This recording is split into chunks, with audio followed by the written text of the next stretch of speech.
morning. The government has requested to intervene in South Africa's genocide case against Israel's actions in Gaza at the International Court of Justice, said the Foreign Minister José Manuel Albares said yesterday. Spain joins a small number of other countries that have said they wish to intervene, including Ireland, which along with Spain and Norway officially recognised a Palestinian state last week.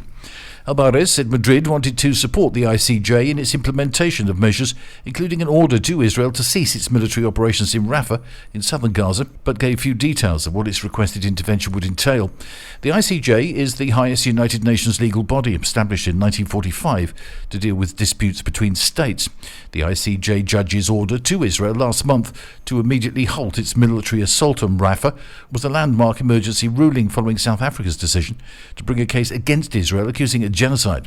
Israel has repeatedly dismissed the case's accusations of genocide as baseless, arguing in court that its operations in Gaza are self-defense. Over 460 African migrants were rescued early yesterday off the coast of the Canary Islands. The migrants, who had set off from West Africa, were trying to reach Spanish soil in 4 small precarious boats. According to a spokesman for the Coast Guard, the 4th boat to be rescued had 44 people on board, all of whom were from sub-Saharan Africa, who were drifting between Tenerife and La Gomera. Hours earlier, 3 other Coast Guard boats had rescued another 420 people in 3 precarious vessels south of El Hierro, one of which had 190 people on board, including a woman who had just given birth. Another small boat had 160 people, whilst the 70 occupants of the 3rd small boat said 10 to 12 of their fellow passengers had died during the journey and had been thrown overboard.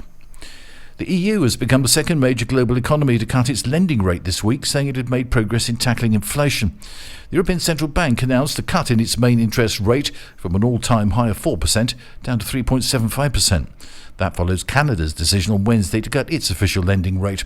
The ECB's move comes as voters head to the polls for EU-wide elections over the next 4 days. Christine Lagarde, president of the ECB, said the outlook for inflation had improved markedly, paving the way for the rate cut. Barcelona's mayor has agreed to pay a €100 fine after he was filmed riding on a street where cycling is prohibited as part of a social media video posted on World Bicycle Day to encourage more people to cycle. However, the video drew controversy as he and a councillor were seen cycling in the Gothic quarter of the city, where the council requires cyclists and scooter users to get off their vehicles.